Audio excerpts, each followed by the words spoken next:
신상품 전략을 끊임없이 써야 합니다. 신상품 전략을 쓰지 못하는 공급 전략은 기본적으로 이 시장의 가격 경쟁력에서 밀려버리게 돼 있습니다.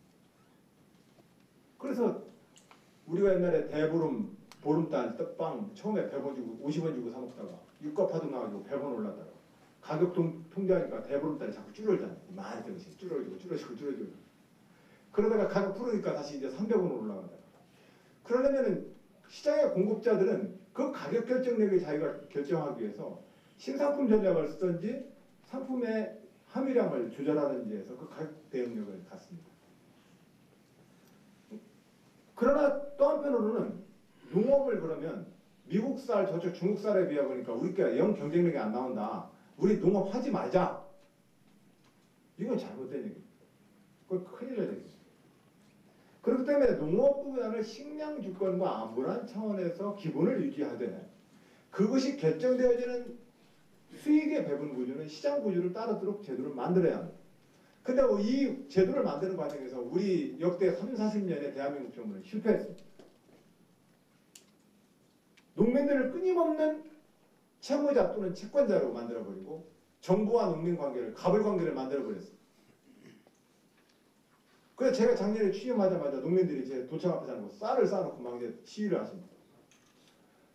저는 천만의 농업과 농민을 위해서 열심히 일하고 싶은 도지사지만 지금 현재 있는 이 직불금 제도만 가지고서는 제가 볼 때는 농업 혁신은 못나갑니다.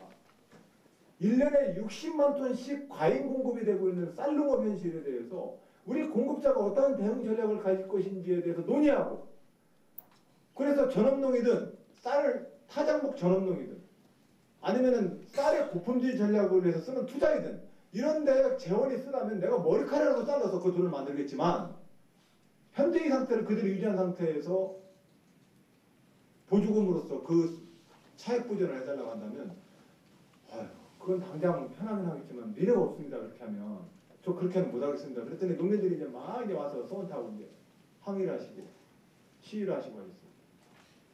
근데 어찌합니까 뭐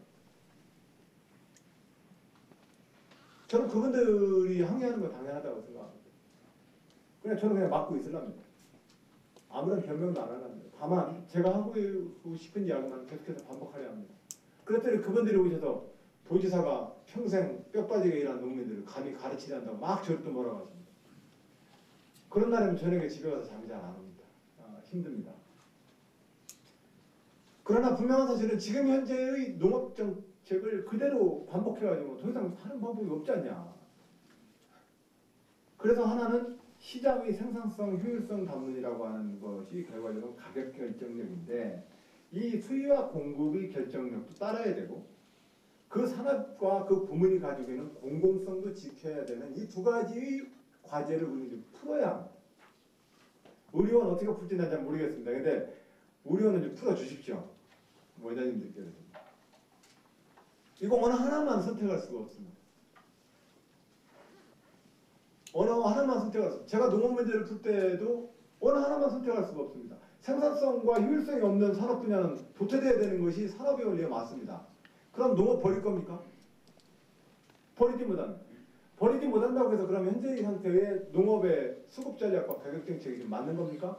난 아닌 것 같습니다. 이 문제는 어쨌든 풀어야 합니다. 도지사가 직접 직영사업으로 농업, 농촌, 농민 문제를 한번 풀어보겠습니다. 제 직영사업이라고 하지만 사실상 우리 박진도 원장님께서 저는 처음에 박진도 원장님 모실 때에도 이 농업 문제 때문에 춘발련 원장님을 다른 부분에 대한 기도력이 계시지만 이 농업 농촌 문제에 대해서 특히 저는 또 주목을 해서 원장님이 너무 좋았습니다. 지금 이제 굉장히 고생을 하고 계시는데 농업 농촌 농민 문제에 대해서는 그것이 풀어야 합니다. 그러면 결과적으로 두 번째 문턱인 이 생산성과 효율성의 문제라는 것은 시장의 원리의 문제이고 하나는 공공성의 문제가 있는데 이 공공성의 문제와 시장성의 문제를 어떤 방식으로 결합시켜낼 것인가에 대해서 우리는 지금 시험대에 와 있습니다. 이것을 일관적으로 뭐라고 하나로 개념 정의하기는 어렵습니다. 그러나 이 속에서 어떤 때는 민영화 막 주장하다가 김영삼 대통령 민영화하자 철도 민영화, 전기 민영화, 전력 민영화 해가지고 근데 민영화 쭉 하려고 세계를 한국 한전 회사를 8개 회사로 발전 회사를 나눠놓고 막 했는데 가만히 생각하니까 그게 더 비효율이거든요. 철도도 이거 민영화 해놓으면은 나중에 돈 안 나오는 철로 설비는 누구 돈으로 할 거예요? 대규모 장치와 설비 사업들과 망 사업들은 민영화시키기가 곤란하거든요. 그러니까 민영화 안 된다. 그러니까 민영화 생산성 효율화라고 하는 담론이 우리가 90년대에 치렀던 가장 큰 홍역입니다. 이 부분을 공공성과 공익성을 가지고서 우리가 잘 지켜줘야 되는 과제가 우리한테 지금 남아있는 숙제라고 생각을 합니다. 그런 마음으로 서로 간에 그러한 리더십을 각 기관들이 함께 발휘해 주시고 그 과정을 통해서 결과적으로 모든 사람을 변화시키는 핵심은 질책이 아니라 서로 격려라고 저는 생각합니다. 제가 취임 이후 이제까지 했던 그 일관된 태도는 첫 번째, 심대평 유한물지사 잘 모셔야 되겠다. 이명박 대통령이 노무현 대통령 때 한 거 보니까 나는 절대로 어떤 경우가 있더라도 난 그러지 말아야 될 생각이 들어서 심대평 유한물지사님 때 했던 모든 일 그 속에 이면까지 쭉 봐서 혹시라도 없었습니다. 없어서 그런 어떤 흠이 없었는데 혹시라도 어떤 흠이 발견되면 내가 얼른 안고서 잘 마무리해드려야지. 이런 생각으로 도지사 처음에 취임하고 나서 계속해서 그런 마음으로 아무리 봐도 말이 안 되는 일. 대한민국의 전반적인 아까도 말씀드렸지만 지도자분들, 우리 공직자분들 일부 아주 일부의 사람들이 부정을 저지르는지는 모르겠지만 우리 대한민국 보편적인 직업인들처럼 우리 성실하게 일해오지 않았습니까? 우리가 막 불신과 도둑놈 집단으로 취급돼야 될 하등의 이유가 없습니다. 정치인도 마찬가지고 행정인들도 마찬가지입니다. 서로 존중받아야 합니다. 서로 존중받을 수 있는 공직사회가 되도록 하기 위해선 자꾸 상대방 속지 마 여러분. 자꾸 사람은 흠 뒤집어서 자기를 돋보이게 하는 짓을 하지 말아야 되겠다. 그래서 전임지사님 시절에 이어왔던 업무들을 가능하면은 연속적 안정성을 유지시키려고 굉장히 노력을 그 관점으로 해왔습니다. 그러다 보니까 안희정이 맛이 잘 안 나네 이렇게 얘기하는 사람도 있겠지만 그러나 대체적으로 저의 그런 태도가 더 저에게 좋게 도지사 업무를 수행하는데 저에 대한 격려와 응원이 돼서 들어오는 걸 많이 느꼈습니다. 그건 이명박 대통령이 저한테 가르쳐준 겁니다. 그러면 안 된다고 생각합니다. 앞선 지사님들도 실수는 있었을지 모르겠지만 부도덕하거나 나쁜 분들은 아니거든요. 어떤 대통령이든 어떤 사람들이든 실수 있습니다. 그러나 그것을 물론 어떤 범죄를 덮어주자 이건 아닙니다. 그러나 대체적으로 우리 사회에서 보면 그런 수준은 넘었습니다.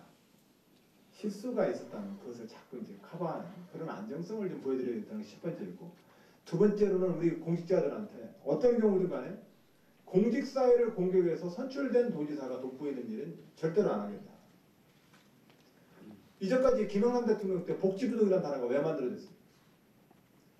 평생 철밥 그릇에 뭐 정년이 보장돼 있고 하면서 맨 그 이야기가 공직사회의 무능과 부패와 무상한 일을 공격하면서 행정혁신하자고 얘기했습니다. 근데 입장 바꾸고 생각하면 그렇게 뒤통수 맞으면서 저한테 만약에 바꾸라고 하면 난 안 해요. 누가 뒤통수 때리면서 모욕 주는데 그거 하는데 내가 안 하고 말지. 사람 똑같거든요. 그래서 저는 어떤 분야이든 어떤 산업 분야이든 서로 존중과 신뢰를 통해서 격려가 필요하다. 이것이 히딩크가 했었던 대한민국 월드컵 리더십이었었고 월드컵 경기 기간 내내 차범근 해설사가 했던 해설 내용이 그런 내용이었습니다. 골 한 골 먹히고 나면 차범근 씨가 맨날 하는 해설 내용이죠. 선수들 이런 때일수록 서로 격려하고 서로 이름도 불러주고 얘기해야 합니다. 막 격려와 신뢰만이 우리를 바꾸는 유일한 길이다. 이것은 옛날 20세기식이 말하는 명령하고 지시하고 때리고 끌고 가고 하는 개념하고는 좀 다른 이 작동 원리를 원하는 필요가 합니다. 그렇게 해서 실질적으로 우리 도정과 공직사회에 대한 존중과 저희 신뢰를 충분히 보내는데 지난 8개월을 사용했습니다. 이제 올 연초에 국별로 업무 토론을 다시 했습니다. 그래서 48개 과장 과별로 각 부처 우리 기관으로 일부 기관 포함되어 있습니다만 과장님 끝까지 해서 업무 보고를 받았고 이 업무 보고에 제가 꼭 당부하는 게 있습니다.